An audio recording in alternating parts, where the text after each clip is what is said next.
You know, because I wanted to put him down to be a better basically, right? And was that an example? Does it work like this is the work? Do you feel what you like going at that the same thing? Or does it have to be You know what? Even if you were doing it to be sarcastic and ironic, I think you should still act as though it was personal in order to leave this kind of stuff. Yeah. So let's just say this. So let's just say it was yeah. Great. I know that you're not me. It was like, you know, because I wanted to put him down to be a better basically, right? And was that an example Does it work like this is the work? Do you feel what you like going at that the same thing? Or does it have to be you know what?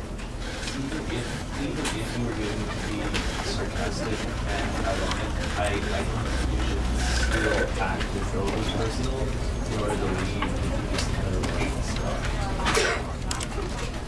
Yeah. So let's just say this. So let's just say it was yeah. Great. I know that you're not me. It was like, you know, because I wanted to put him down to be a better basically, right? And was that an example? Does it work like this is the work? Do you feel what you like going at that the same thing? Or does it have to be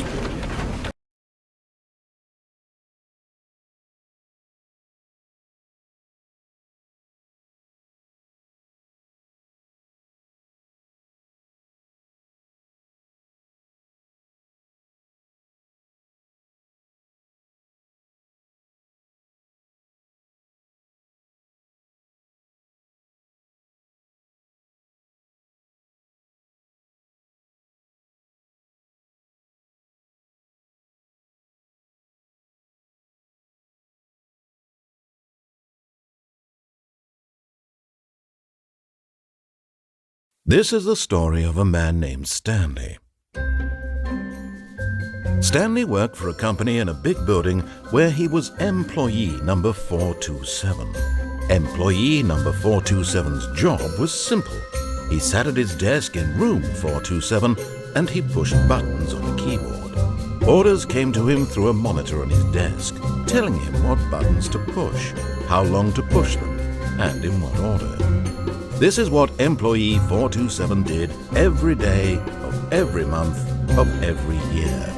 And although others might have considered it soul-rending, Stanley relished every moment that the orders came in, as though he had been made exactly for this job. And Stanley was happy. And then one day, something very peculiar happened. Something that would forever change Stanley. Something he would never quite forget. He had been at his desk for nearly an hour when he realized that not one single order had arrived on the monitor for him to follow. No one had showed up to give him instructions, call a meeting, or even say hi. Never in all his years at the company had this happened, this complete isolation. Something was very clearly wrong. Shocked, frozen solid, Stanley found himself unable to move for the longest time. But as he came to his wits and regained his senses, he got up from his desk and stepped out of his office.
But Stanley simply couldn't handle the pressure.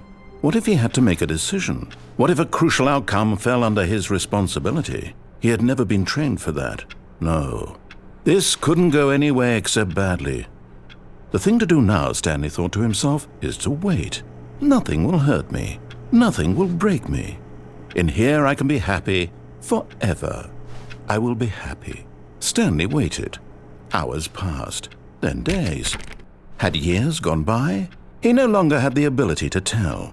But the one thing he knew for sure, beyond any doubt, was that if he waited long enough, the answers would come. Eventually, someday, they would arrive. Soon, very soon now, this will end. He will be spoken to. He will be told what to do. Now it's just a little bit closer. Now it's even closer. Here it comes. All of his co-workers were gone. What could it mean? Stanley decided to go to the meeting room. Perhaps he had simply missed a memo. No matter how hard Stanley looked, he couldn't find a trace of his co-workers.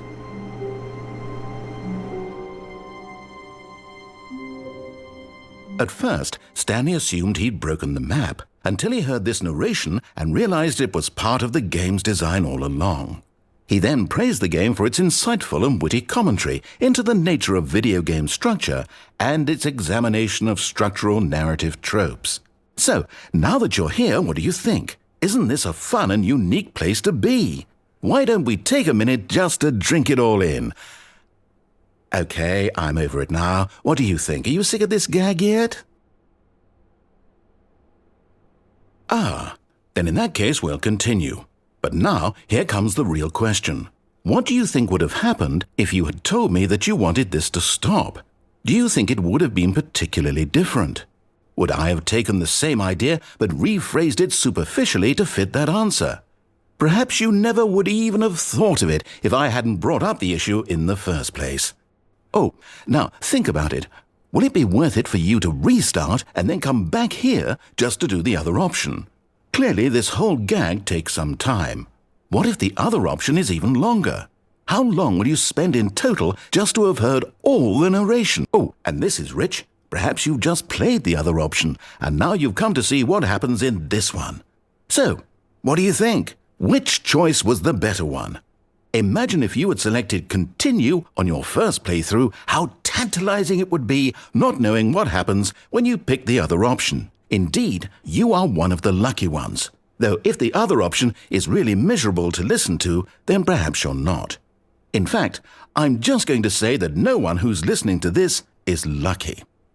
Well now, I've built up the other option so much that I'm going to stop talking and leave you to your decision whether to come back here, continue with the game, or just sit in this spot forever and ever. Cheers.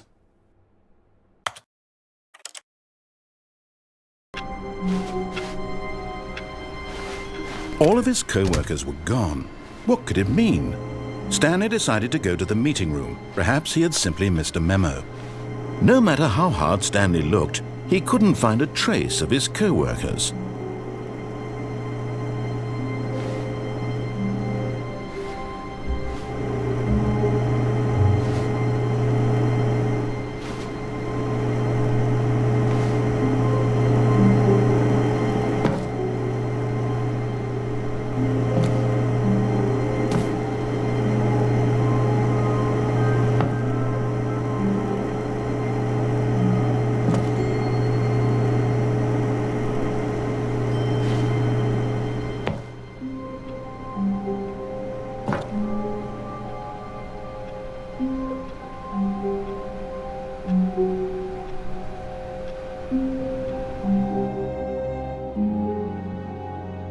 At first, Stanley assumed he'd broken the map until he heard this narration and realized it was part of the game's design all along. He then praised the game for its insightful and witty commentary into the nature of video game structure and its examination of structural narrative tropes. So, now that you're here, what do you think? Isn't this a fun and unique place to be? Why don't we take a minute just to drink it all in? Okay, I'm over it now. What do you think? Are you sick of this gag yet? Well, I don't know how to say this politely, but you could literally just hit escape and restart the game any old time you want, like right now. You could have done it just then. Now would also be an appropriate time to quit. Any of these points and so many, many more, all of them are appropriate.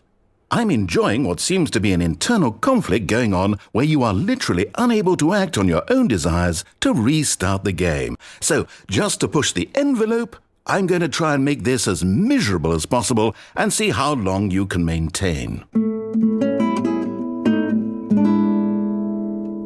There once was a man named Stanley, who people considered so manly. But the truth must be told, he was not very old and was quite particularly gangly. What Stanley liked most was buttons. He pushed them like some kind of glutton. He did it all day in a meaningful way, but his brain had long ceased to function. Which is why he is in this parable and lives an existence quite terrible. And if you are not strong and keep playing along, you too will become quite unbearable. Yes. You too will become quite unbearable.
All of his co-workers were gone.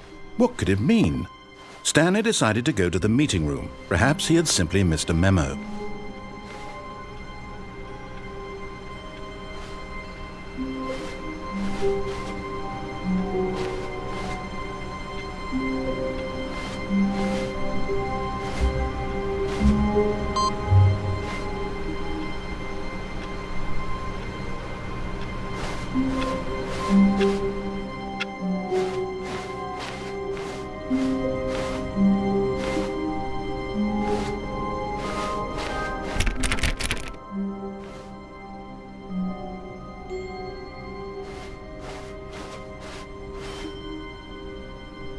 When Stanley came to a set of 2 open doors, he entered the door on his left. This was not the correct way to the meeting room, and Stanley knew it perfectly well. Perhaps he wanted to stop by the employee lounge first, just to admire it. Ah, yes, truly a room worth admiring. It had really been worth the detour after all, just to spend a few moments here in this immaculate, beautifully constructed room. Stanley simply stood here, drinking it all in.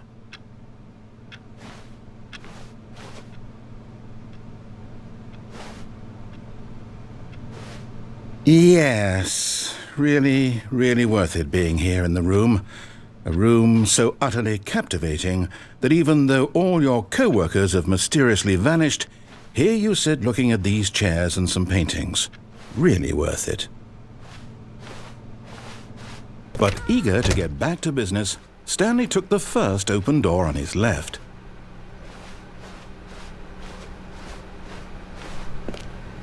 Stanley was so bad at following directions, it's incredible he wasn't fired years ago.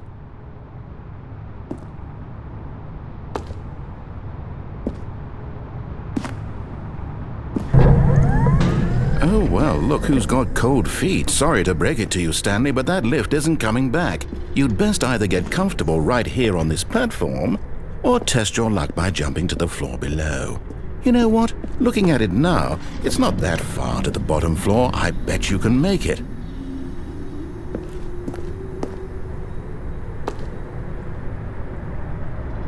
Whoops. Looks like I was wrong. How clumsy of me.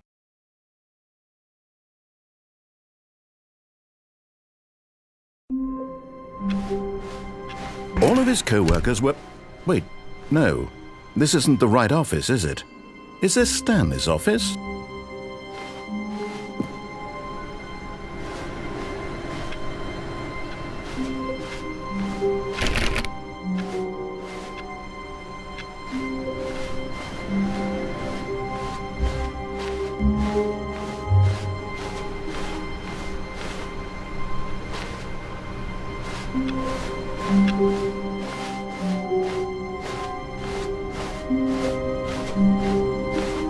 When Stanley came to a set of 2 open doors, this was not the correct way to the meeting room, and Stanley knew it perfectly well.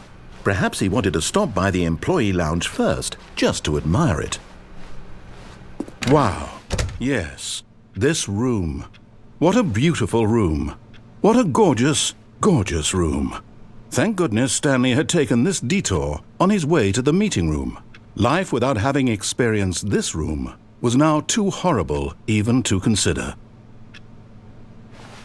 But eager to get back to business, Stanley took the first open door on his left. Stanley was so bad at following directions, it's incredible he wasn't fired years ago. Look, Stanley, I think perhaps we've gotten off on the wrong foot here. I'm not your enemy, really, I'm not.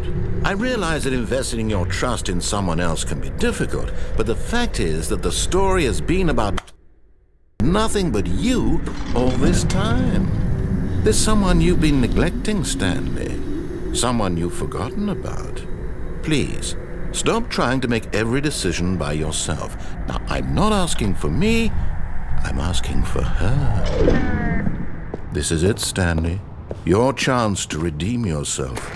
To put your work aside, to let her back into your life. She's been waiting. That's her, Stanley. You need to be the one to do this, to reach out to her.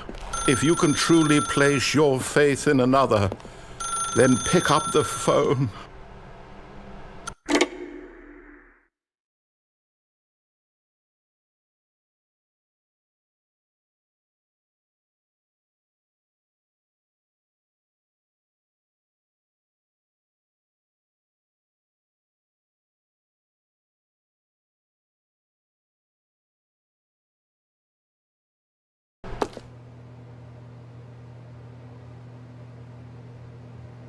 Oh, Stanley, is that you? Hold on, sweetie. Sorry to keep you waiting. I'm just pulling the bread out of the oven. All right. Okay, there we go. All right now, I want you to come in and tell me all about Your damn.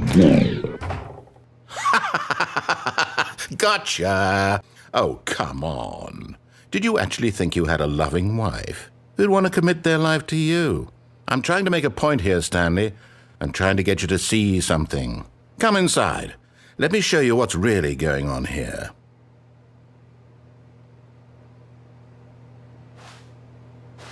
Sorry, but you're in my story now.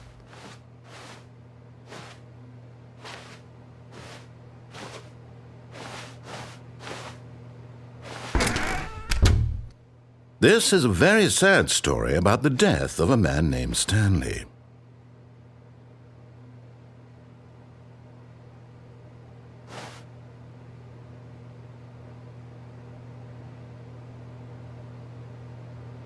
Stanley is quite a boring fellow. He has a job that demands nothing of him, and every button that he pushes is a reminder of the inconsequential nature of his existence. Look at him there, pushing buttons, doing exactly what he's told to do.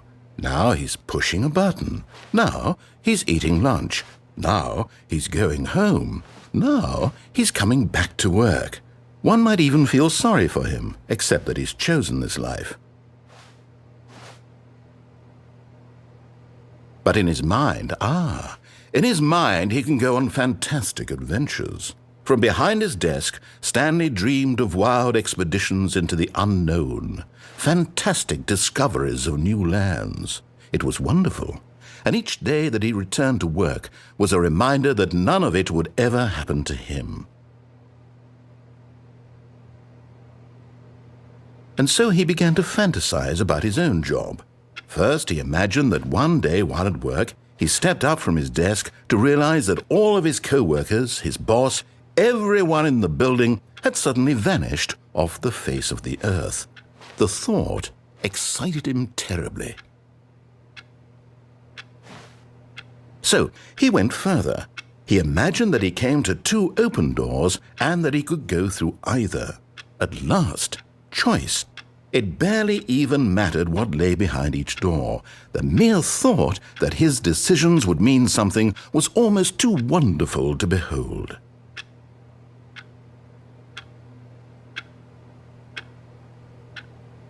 As he wandered through this fantasy world, he began to fill it with many possible paths and destinations.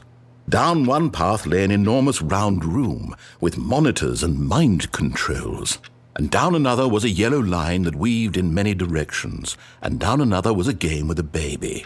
And he called it the Stanley Parable.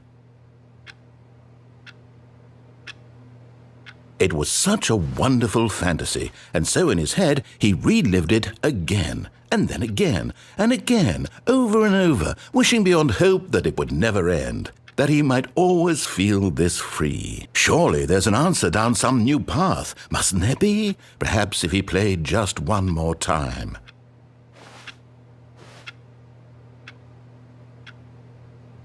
But there is no answer. How could there possibly be? In reality, all he's doing is pushing the same buttons he always has. Nothing has changed.